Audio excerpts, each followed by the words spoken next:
Today's episode, Magandang Hapon, and welcome to today's episode. This is going to be kind of it might be a little bit confusing for today's episode because I am currently working on a video that shows one of the lots, or actually a couple of lots here in this subdivision, because we had a request from some subscribers to take a look at the lot. It just happens to be that while I was doing that, or on the same date, we have some visitors coming in, and we're going to do a interview with some of our viewers that came in today. We are just coming off of an interview, which is going to be an exciting episode that you'll get to see on Sunday. You'll see Sunday we went down in an area just past Malvar, going out towards Taal Lake, where the couple who happened to be our very first interview that we had here on our lot before Villa Feliz was even built. It was just a hole in the ground. And we went to see them at their house as well. So that should be an interesting episode. That will be on Sunday at 6 p.m. Well, let's go ahead and get today's episode underway. So without further delay, let's get today's video underway.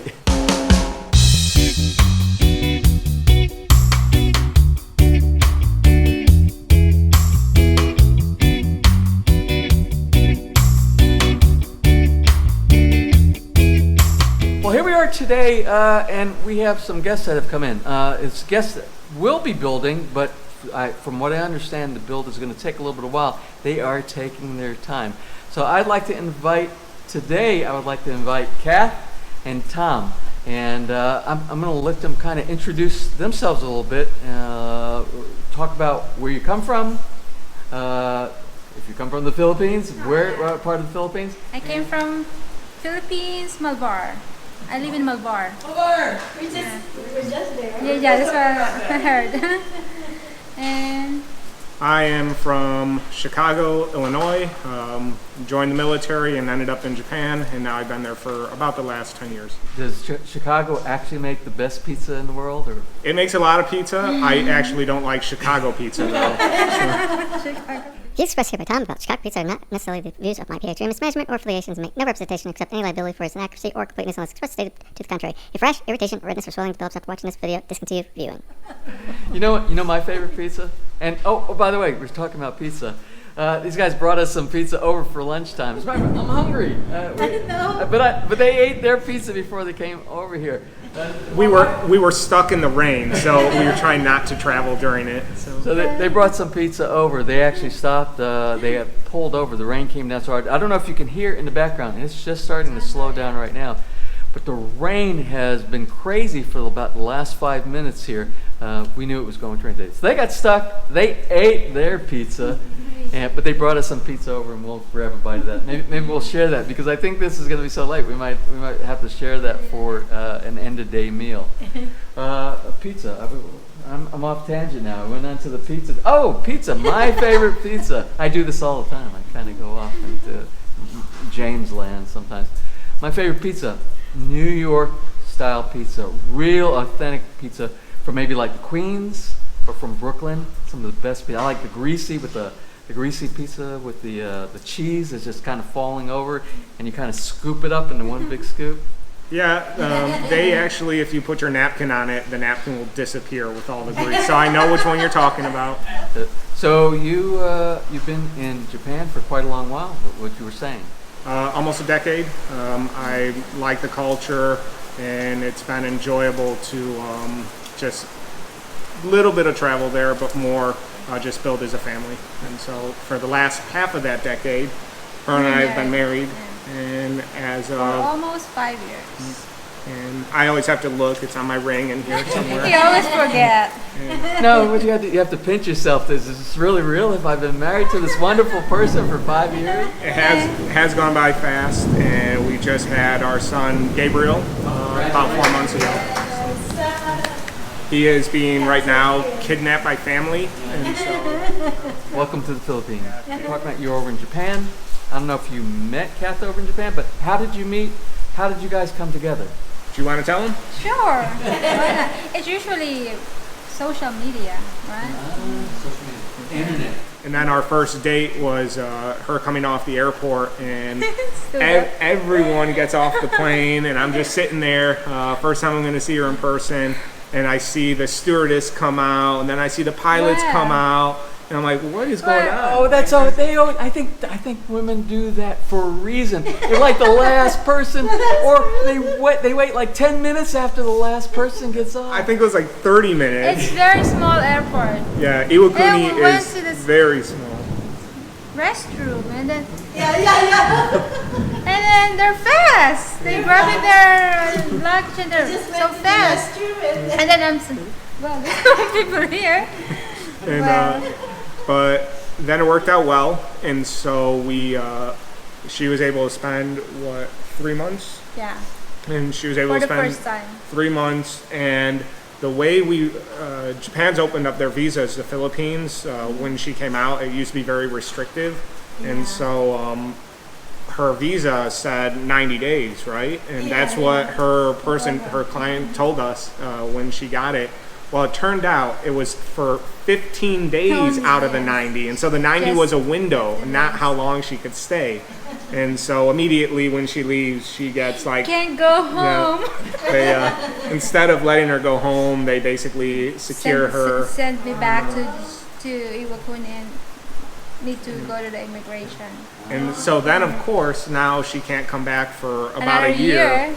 And so I said, you know what, Japan, you can't stop our love. And so once we We get got married, I like that. Japan, you cannot stop our love. That's great. No one can stop our love. so then that's what happened. We got married, and even it's Japan. been, the 5 years disappeared after that. So now the two of you have already purchased some property here in the Philippines. So talk about a little bit about your property, and was there any thing that you want to share as far as the actual process of purchasing property in the Philippines? A year and a half ago, about. Yeah. And we were actually looking at some of these lots when we started watching your videos, and but it was a little bit confusing in trying to talk to the people at the office here. I wasn't sure how a farm lot was, how they sold it to me, how much I could actually build a house. And so we ended up just going with Summit Point, which is close to here. I think it's about 6 miles away from here. The idea was to get a gated community like this is. We figure a golf course, for security reasons, has people going around all the time, and so then we looked at elevation to try and avoid all these torrential rainfalls and flooding, and it's pretty good. This whole area is good itself. And Now, we were talking about earlier that when it comes to investments for the future, and if you want to protect your investment money now, probably one of the best things to do is to buy the property first. The most expensive thing that's going to go up, that I've seen go up from year to year to year, is property values, the cost of the property. So if you can go ahead and get that piece of property early, set that aside. If you know that's your property that you want to build, put that aside, and then later on build. That's probably the best thing to do, because the cost of building materials, although they go up from year to year, they don't go up on the same scale as property does around here. I've seen the property cost of per square meter and property around here, and they go up quite considerably. Especially, I mean, just our subdivision right here. We talked about that earlier, how much it's gone up since we purchased. But labor is your deal inside the Philippines. Labor has not really gone up quite so much. It's not going up at like 4%, 6%, 8%, 12% a year. It's stable. That's where you actually have a big saving. So if you don't decide to build for 10 more years down the road, your labor costs, you can almost kind of budget it in and maybe do a cost factor of maybe 1% per year, something like that, for something that's built in 10 years from now. But your property, it could actually go, in 10 years, it could double or triple what you would be paying for property. So get that property early. So when we bought at Summit Point, we did ask, and you can only take a person trying to sell you a lot for face value, but they said 20 years ago about is when they opened it, from what she was telling us. This was not a realtor, this was a person actually working at Summit Point, and she said the lots were selling for about 200 pesos a square meter, and When we bought it, depending on if it was and you could all find this on the website, so this isn't giving up some secret that they have, because they have set prices.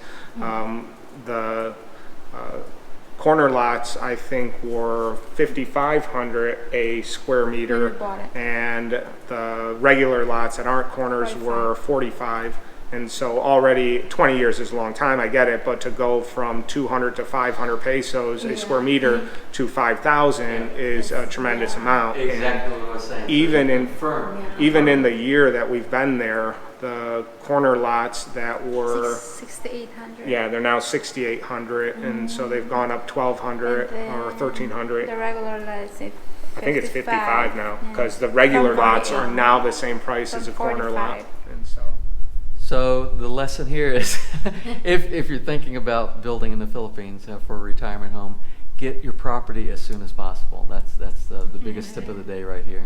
I mean, just talking with you, it sounds like all the lots going from you are going up, and if it's the same as our Don't blame it on me. I'm not blaming anything on you, but people probably know, once the lot goes up, the subdivision will up the amount every single time. Every time. And so Filling in, then the price up. that was very easy to see at Summit Point. And today is going to be some drone video and my comments on the lots that are directly behind us. We're hoping that we get some neighbors here pretty soon, because we're like out in the middle of nowhere in this phase. This is a recently opened up phase, and although I'm not anxious for a lot of construction to go on, I'm anxious for the development to start growing as far as homes go, because the more homes that you have, the more contribution of funds go into the homeowners association, which normally beautifies your community. There's more amenities that you can have built, and you can also employ more people from the community. It gives jobs as well for maintenance and things like that. So that's kind of the underlying factors why I'm trying to help people get some homes started inside this part of our community. Well, for you guys, you've been here a lot of the afternoon already, and we haven't even walked around the house or anything. You guys up for a walk around? So we're going to do that. We're going to go down and we're going to look at the basement. The basement's always it's my area. It's going to be his favorite too. It is easy to tell, though, that to get this end of quality stuff where corners actually form at the right angles they're supposed to. Well, we're not going to make any promises on perfect right angles anywhere inside this house. But you have to be here on site to get to that point, I think, because I've been to enough houses in the Philippines where if you don't have direct oversight, it can quickly slip away from you. And so it takes a lot of time, as your video's shown, to get to this point. So that's what we're going to do. We're going to do a walk around, which we do with a lot of our visitors here at Feliz. And this episode is going to be like a half and half. It's going to be a showing of a couple lots right behind us for one of you who are subscribers to the channel. And I don't know which segment, I don't know what's going to go first. I don't know if the interview here is going to go first or the showing of the lot. But we'll get that together and then we'll close out for today's video.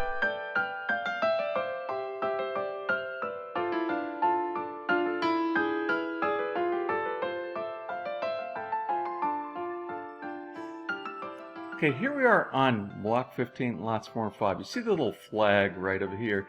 This little flag is actually the marker for this lot. Now we're just going to move from the west to the east so you can see the definition of the front of the lot. This is 750. It's long, not wide, so it goes deep and not wide. Now if you look right over, let's see if we can find it, the middle marker here, this right here. That right there is the middle marker. Those two coconut trees are the center of the lot between the two lots. So now we're going from 5 to 4. We are looking now at the front of lot 4 on block 15. And there should be another marker over here. Right here. Here's the marker right here for the left side. Now something I want to show you, and I'll show you in a minute. We can kind of look at it right here. I'm going to pause the video. But this section right here, this is a big drop on the left side. It goes from a little bit off of the lot from where the marker is down here, and it goes all the way, it kind of goes a little bit diagonal to this part of the lot, and we'll talk about that section here in a minute as we get an overhead view.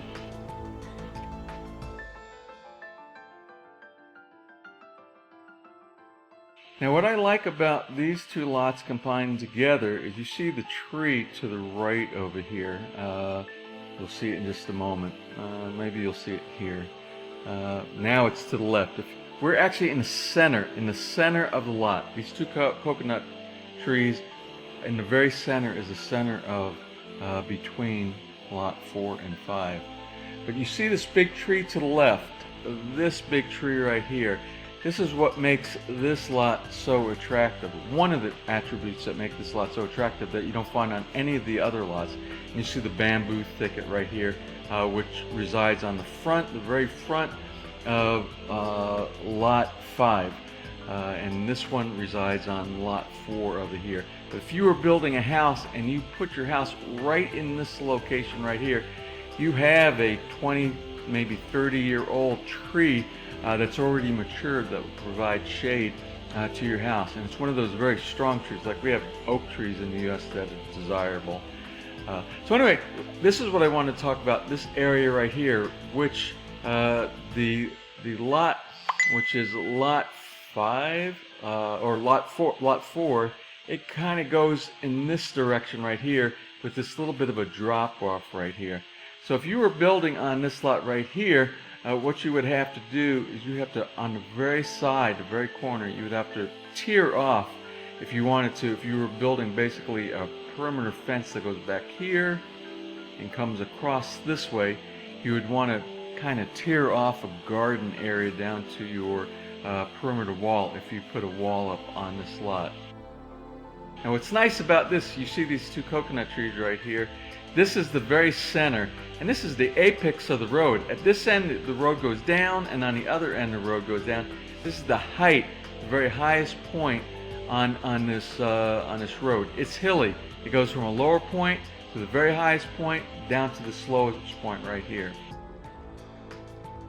So this is a view coming from the back of the lot, going back towards the front of the lot over here. Again, this tree right here is an amazing attribute, a plus for this lot. Also, there's no electrical lines on this side of the street. All the power lines are on the opposite side, you see, from over here.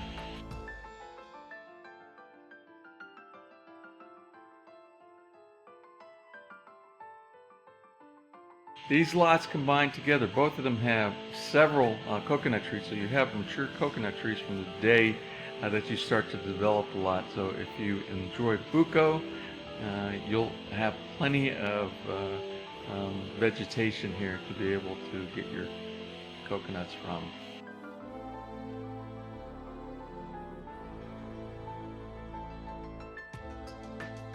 This is, again, this is the highest point right here of the lot.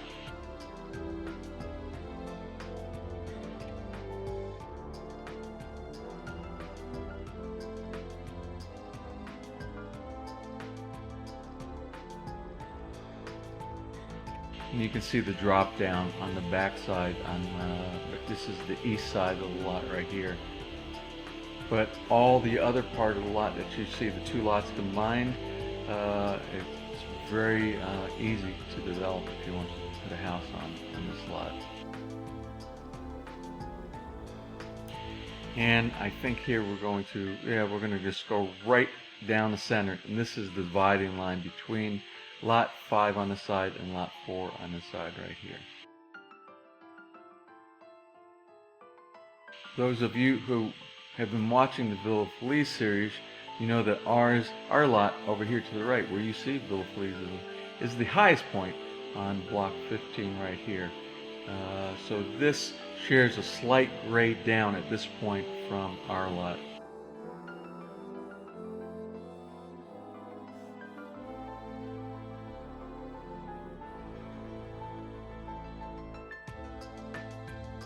And this video point of view is that big tree that I was just telling you about. We're right in the center of the front portion of the lot.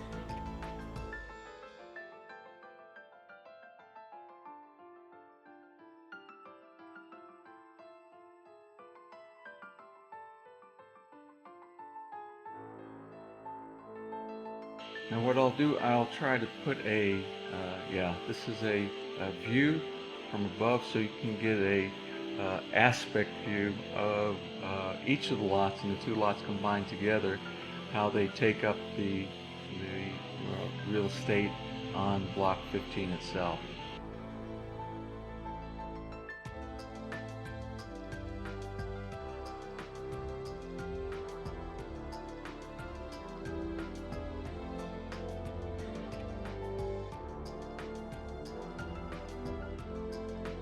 Now you see this section right here. This is the section I was talking about, all the way from the front of our street, all the way across to this street. The grade is pretty steep right here. So I really doubt there's going to be much from right here, this section right here, because we are lot 8. This is, let's see, 9, and I believe this is 10 right here. So I don't really think there's going to be much of development right here. So this area for the backyard of these lots right here, for the people who are building here and the people who are building right here, I think this is going to be open for quite some time. I don't see anybody really developing on that one block 10 right there.